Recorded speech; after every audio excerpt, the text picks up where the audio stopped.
What's going on, y'all? Today we are going to talk about how to be taken seriously when you talk.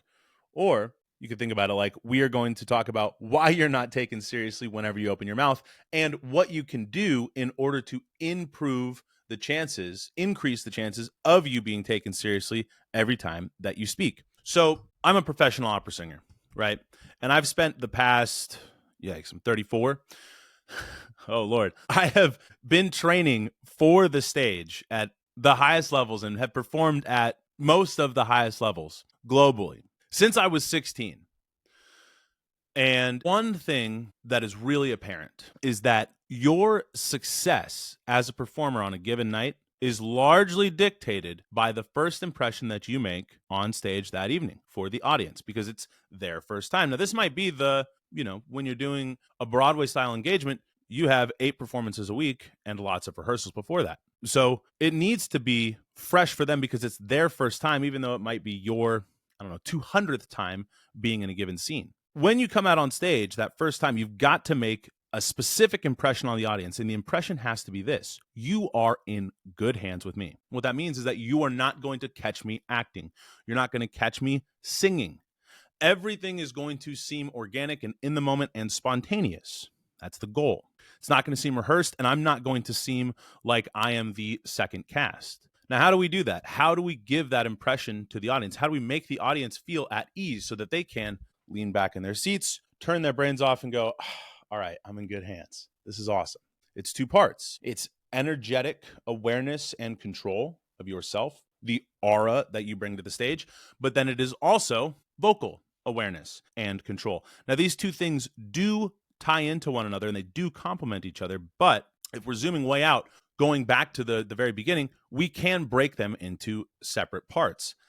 And when you break them into separate parts, they form a part of the solution, or really we can see how they form the solution that allows for us to solve this problem of not being taken seriously when you talk. Even if you're not on stage, you're just out in the world. You're talking to a stranger who you meet on the street, an acquaintance who you run into, you're in a board meeting, you're in a sales conversation, you're on a cold call, wherever. So if we look at this problem, we break it into 2 parts like it's a medical diagnosis. There's the symptoms and there's the causes. So some of the symptoms that you are aware of that you think are leading to you not being taken seriously, and they very well may, but it is my contention that they are not the reason why you're not being taken seriously. You just think that these are the reasons why you're not being taken seriously. You think that it's because your voice isn't deep enough. You think that it's because you ramble too much. You think that it's because you mumble. Maybe you fix all those things. You optimize them. You might be taken seriously more often or to a higher degree, but it's not going to be the degree to which you are seeking. That is a non-vocal fix, and we are going to get there. But let's look at some of those symptoms. Not having a deep enough voice to be taken seriously. Now look, do you take me more seriously if I say, "Do you take me more seriously?" Maybe, maybe not. But it might be helpful for you to have in your toolbox the ability to utilize all parts of your voice so that you can speak with the desired effect. So, for example, on that idea of deeper, it's not really deeper that you're looking for, or it's not really lower that you're looking for. Oftentimes, people will conflate lower and deeper. Lower is absolute, like pitch, it's absolute. Here, not the same as here. Let me see if I can get those at the same pitch. Here. There we go. So all I've done there is I've added some resonance, different types, a little bit of chest resonance, a little bit of pharyngeal resonance to my sound. And what that's done is it's given the impression of deeper without actually changing the pitch. So you can think about it like it's a photo, and you are now, instead of changing the content of the photo, that would be lower. Instead of changing I had some Diet Coke. I'm a little gassy, a little bubbly, and I didn't want to burp. So instead of changing the content of the photo, we are just going to put a filter on it, and that's what resonance does. So now when you open your mouth, you are talking with a little bit more of a 3-dimensional sound. There's depth, there's roundness, there's ring to it, okay? That will help you be taken a little bit more seriously. Now let's keep on moving forward. You might talk too fast. Well, if you talk too fast, if you're talking this fast, what it gives the symptom of, or what it evokes, is that this person is really nervous and really anxious, and that does not make me want to take you seriously. You might be serious and You might be really serious and really about your business, but I'm not going to take you that seriously because I'm like, why is this guy so anxious? Versus if you talk at this pace, saying the exact same content, even with the exact same resonance, the exact same pitch, you might take me a little bit more seriously because I am giving you the impression that I am calm and in control. This is not unlike when we see a performer on stage. They do something that allows us to feel that they are not anxious, that they are calm and in control. And that puts us at ease. So much of our frustrations with our voice, really, they are mirrors for what is actually the deeper thing to work on. Because whatever we are getting in our vocal output, that's a symptom of something internal.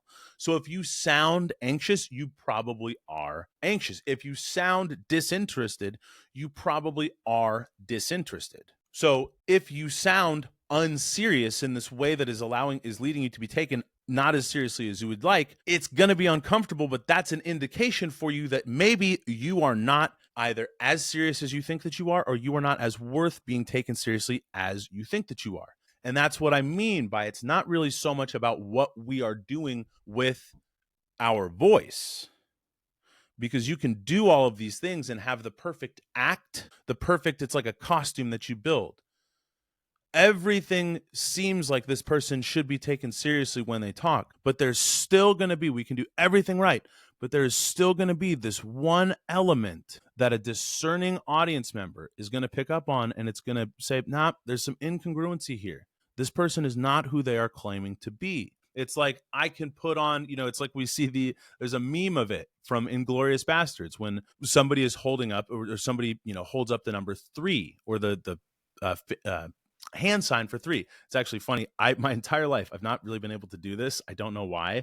Like my thumb and my pinky tendon are like too tight to do it, but they hold it up in, this way. Oh, it's so tight. I can't. And they're like, oh, that's not how somebody from this place would indicate the number 3. They do it differently. I think it's either like this or like this. It's like, I could put on a costume that says I'm a football player. And okay, I'm 6 feet tall. I weigh 200 pounds. Nobody's going to mistake me for a linebacker, and no, definitely not playing on the offensive line, but I don't totally have the build of somebody my size, position that they would play, like a corner or a safety. Or maybe I do. I don't know. But you're going to put those pads on me, and you're going to be like, maybe he's a football player. He's pretty jacked. I get it. But then you're going to see me run or catch or whatever, and you're going to be like, that's not a football player. That's not a professional football player. Well, that's very much what it's like if you get all of these vocal check marks checked off. All right, you're speaking with a full resonant voice, and you're speaking at a relaxed but confident pace, and your tone is assertive, and there's not very much uptalk here. It's definitely ending in a statement, and yet you still sound approachable. You sound focused. You sound, as I like to kid around and say, you sound hot and smart. But you're still not going to be taken as seriously as you could be, which is still going to leave you ultimately in the same spot that you're in now. Why? All right, here's the rub. You are not being taken seriously because you don't take yourself seriously. That's why. Because you are still living in some kind of illusion or delusion. Yeah, you could be taken more seriously if you stopped talking about yourself so much. Yes, if you learned some basics of conversationalism, how to ask more questions without making people feel like they are in an interview, how to explain what you do and explain yourself in a way that is intriguing, not arrogant, and also humble and true. This all has to be based in truth. Otherwise, you're still going to be setting off the red flags in discerning human beings. They're going to say something's off. So a lot of stuff has to get lined up in order for you to be taken seriously in the way that you want. But that process is not nearly as difficult, not nearly as complex as you would think that it is. Because the reason that you're not taken seriously really by yourself, which is where this all starts, because how we view ourselves, how we treat ourselves tells the world around us how to treat us. And that is because, take it from me, right? How do I know? Because I've been there. Because you are not leaning into the things, the experiences, the feelings that build that sense of self and identity that leads to conviction, deeply held beliefs, or beliefs deeply held. What does that look like? That sounds nice and vague, or that sounds nice, but it's kind of vague and abstract. I need something concrete, right? You sedate your pain. When you are in an uncomfortable moment, you run. You say, please, God, I need to smoke some weed. I need to drink. I haven't had a drink in like 10 years. And there's been some times recently where I'm like, oh man, I remember why sometimes I would have a drink. Drink be nice. I don't do it. I have other vices that I sedate with, that I distract with. But when you don't distract yourself from that deep pain, from that discomfort, you sit in it. You can't run from it. You realize a couple of things. One, it's either not as bad as you thought, or my God, it's so much worse than you ever could have thought. And in that, you have some powerful realizations about yourself, about your perspective, about the nature of things. Essentially, if you're really paying attention and over enough time, you come to learn some universal principles. And this is one of them, which is that nothing lasts. So that feeling you will find, if you just don't give into it and you will just learn to observe it, is actually, it's on its way out. And that in and of itself builds, I feel a sneeze coming. I bless myself. Thank you on behalf of those who have blessed me after that happened, watching this or listening to this recording. That in and of itself, the knowledge that you can survive things, that you have been through things and made it out not only fine, but stronger, wiser, that builds a non-specific type of conviction and gravitas, something overall that will apply to you no matter what conversation or room you are in, what you're talking about, what you're doing. But then you also have the more specific conviction, which is related to whatever that emotional turbulence was around. It's like one reason that you are not taken seriously is that you can say everything in that perfect way, like I was describing earlier. But if you have only memorized the information that you are talking about and are just regurgitating it, even if you say the exact same words in the exact same pacing, the exact same way, delivery, everything, as somebody who has lived what you are talking about, not just memorized it, but lived it, and they are speaking from direct experience, there is going to be a different and more powerful, more irresistible current, a magnetizing current of truth in what they are saying that is going to lead them to be taken more seriously than you. And it is not necessarily about quantity of experience, quality of experience. At this point, at this level, experience is experience. It's binary. We feel when you are talking from it or not. And if it is absent, there is nothing that you can do to save it in the ears, the minds, the hearts of discerning listeners. And I continue to emphasize discerning listeners because that falsehood will pull the wool over the eyes of people who are stuck in lower consciousness or lower vibration. Essentially, those easier to manipulate. And you don't want to be a manipulator. So you don't need to inflate your experiences. You just need to stand on them and own them. And this is another part of it. You don't need to be insecure if you are in a room full of, let's say, salespeople, and you've only sold $10 million worth of something, and the average of everyone there is that they've sold $1 billion worth of something. You have sold something. You know what it's like to be in the arena of selling. If you are a singer and you have done only the lowest of the least glamorous regional contracts, when you talk about singing, your experience, provided you have been present for it in what I think is the ideal way, your experience speaking about it is not that materially different from somebody who only sings at the top houses and has been doing so for longer than you've been around. Their insight might be deeper than yours, might be sharper, it might be whatever than yours. But again, we are not comparing. The reality is that these are two people who have stood and sung on stage in a professional way to a professional standard in front of a paying audience over a live orchestra.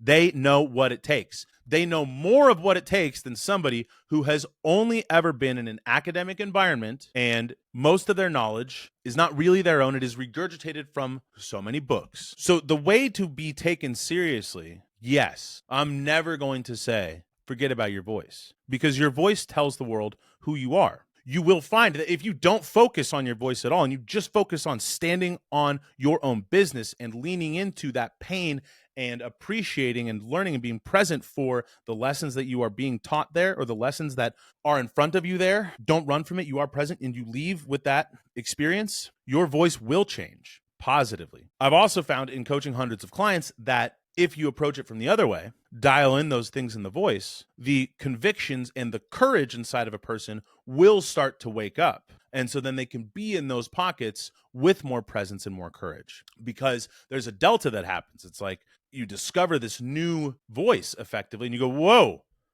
that individual does not put up with the same stuff that I've been putting up with. That individual does not stay silent. That individual does not phrase a statement as a question. But I like to build and to identify positive feedback loops everywhere. So to me, it's like the more I speak in that way, even if I'm not feeling convicted, the faster my actual convictions will emerge that I can then stand on. The more that I don't run from my pain and lean into my experiential knowledge, the more I don't have to think about anything in my voice to say it the way that I want to.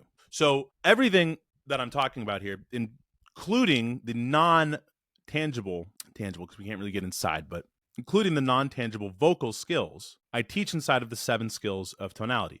Basically a holistic system, a holistic approach to finding and unleashing your voice, the things that are going to get you to be taken seriously at the sound of it, and then also at its energetic current.